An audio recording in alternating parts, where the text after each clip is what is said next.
हैं। और अभी अहम खबर है कि नवाज शरीफ और जहांगीर तरीन को अपील का हक मिल गया है। 184(3) के तहत नाअहल होने वाले अपील कर सकेंगे।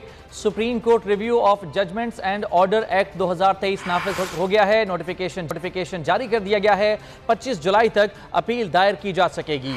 फैसलों पर अपील लार्जर बेंच सुनेगा। यह अहम खबर आपको दे रहे हैं। नवाज शरीफ और जहांगीर तरीन को अपील का हक मिल गया है।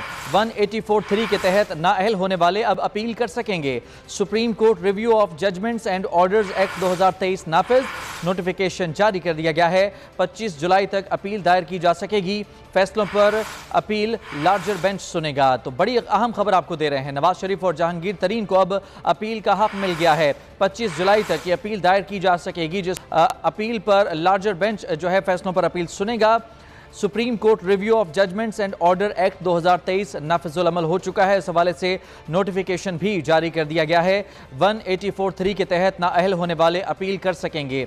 नवाज शरीफ और जहांगीर तरीन को अब अपील का हक मिल गया है और supreme court review of judgements and orders act 2023 नाफिज कर दिया गया है।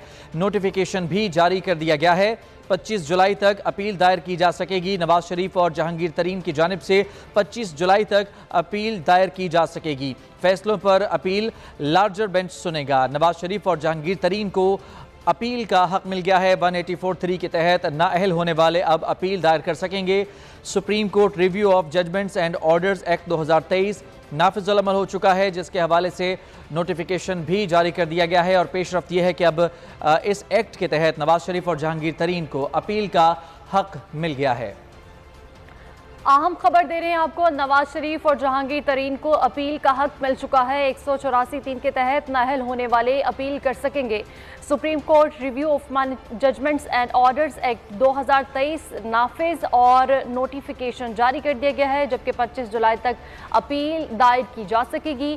फैसलों पर अपील लार्जर बेंच सुनेगा। अहम खबर जिसके हवाले से आपको आगाह कर रहे थे, नवाज शरीफ और जहांगीर तरीन को अपील का हक मिल गया है।